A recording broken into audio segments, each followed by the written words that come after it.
Inspirasi Pro 1 RRI.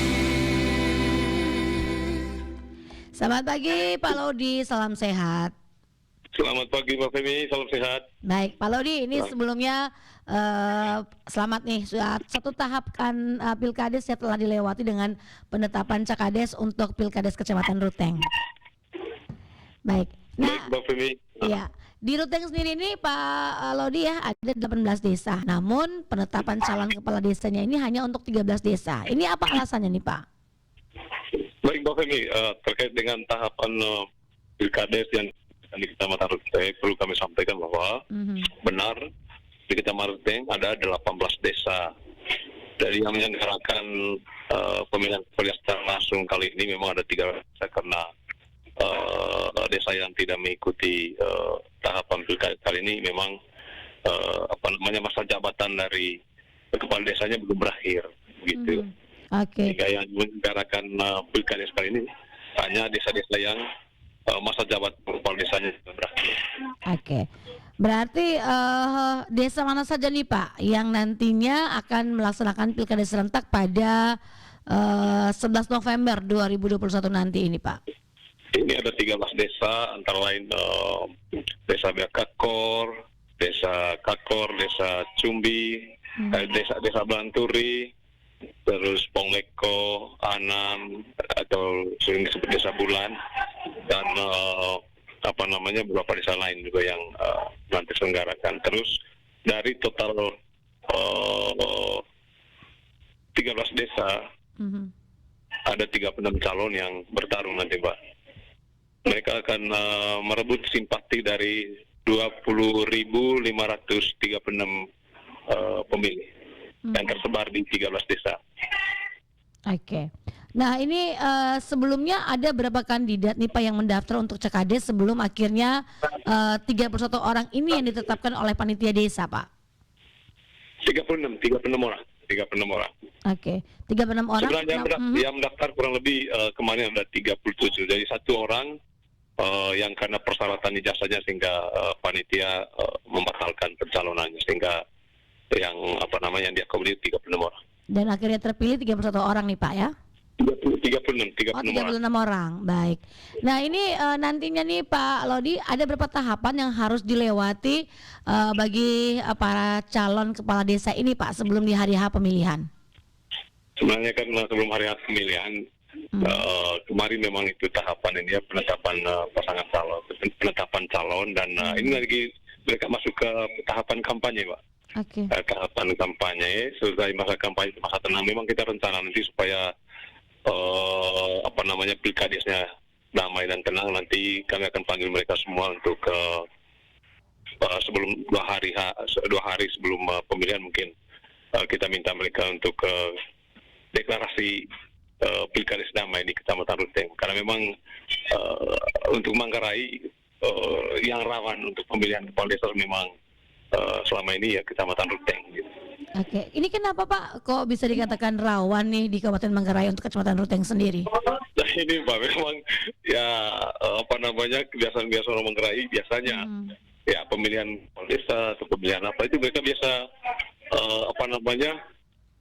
tahu sendiri, judi ini juga kalau kita lihat peta rawannya karena kebiasaan masyarakat ini yang menjadikan pemilihan apa saja, pemilihan Pilkades itu sebagai ajang untuk judi dan money politik, dan itu yang kita mencoba untuk menyadarkan calonnya dan juga pendukungnya supaya nanti ya bertarung gagasan lah dalam kampanye-kampanye yang mereka lakukan ketika masyarakat, dia bertarung gagasan dan kalau bisa menghindari money politik dan juga politik back kampanye dan judi.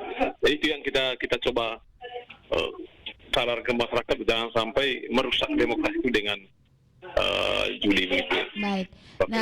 Nah ini kebiasaan yang sering dilakukan tahun ini juga disampaikan oleh PLT Pelaksana Tugas Ruteng oleh Pak Laudi bahwa diusahakan untuk meminimalisir, bahkan bila perlu untuk dipotong, dipangkas nih ya, jangan sampai terjadi lagi. Apa cara konkretnya ini Pak Laudi? Sebenarnya begini Mbak, kami sampaikan kepada pertama konkret yang kami lakukan, kita minta memang panitia ini pertama mereka harus independen, begitu juga perangkat-perangkat desa mereka harus independen dan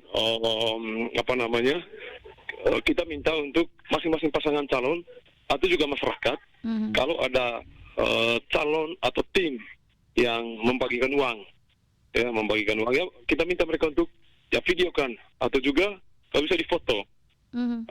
Tinggal nanti itu dilaporkan kepada panitia, laporkan ke kita sudah minta teman-teman kepala desa juga untuk mengawasi, BPD juga mengawasi, masyarakat juga mengawasi, termasuk kita laporkan ke ke aparat penegak hukum kalau memang itu terbukti.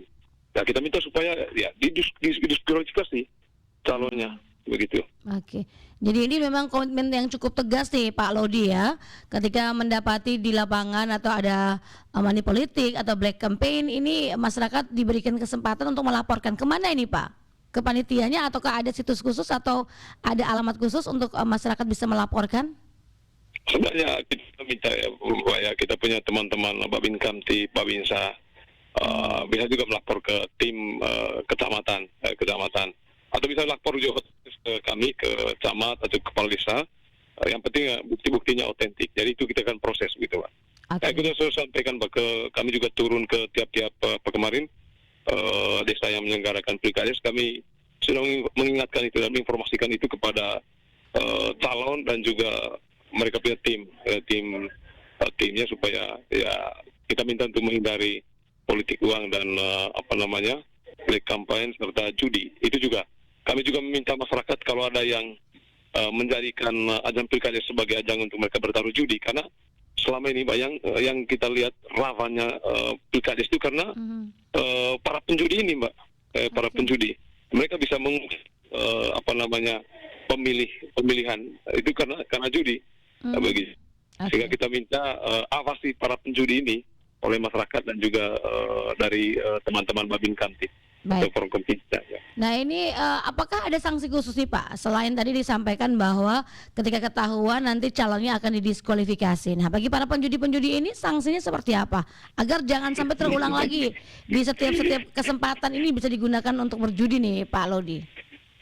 Itu nanti lapor ke Mbak ya, ke penegak hukum ya. Itu kan proses hukum lebih lanjut Mbak. Kalau memang itu terbukti data-datanya misalnya ada dokumentasi foto atau apa mereka ada transaksi uang sebelum hari pemilih. Nah, memang kita sudah minta semua masyarakat untuk saling mengawasi. Begitu juga tim saling mengawasi.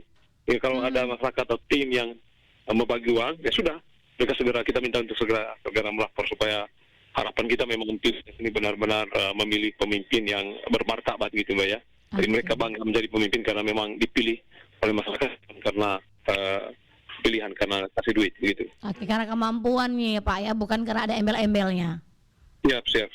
Oke. Nah kemudian ini pilkades dilaksanakan di masa pandemi COVID-19. Bagaimana prokesnya ini Pak? Baik Mbak, memang itu penekanan kami ya Mbak ya. Selama ini memang di beberapa desa yang sudah menjalankan pilkades ini memang sudah digencarkan juga selama ini pemberian vaksinasi kepada masyarakat. Nah, memang ada prioritas dari pemerintah juga untuk desa-desa yang menyelenggarakan pilkades untuk masyarakatnya diberikan vaksin ya begitu. Tapi kami sudah menghimbau kepada masyarakat misalnya kampanye ini kita minta untuk batasi orangnya dan ikuti patuhi protokol kesehatan. Tapi memang masyarakat sudah ya semakin hari mungkin mereka sudah menyadari bahwa ketika banyak yang meninggal karena COVID ya ada perasaan takut juga Pak. Oke, baik. Begitu. Ada kesadaran di hati masyarakat nih Pak ya untuk menjaga dirinya sendiri nih ketimbang menjadi karir bagi orang lain. Siap. Baik Pak Lodi, terima kasih informasinya pagi hari ini. Tetap semangat selalu dan sudah meluangkan waktu di akhir pekan ya untuk berbagi informasi bersama program 1 RRI ND. Salam sehat Pak Lodi. Terima kasih Mbak Feni. Salam sehat Mbak Feni.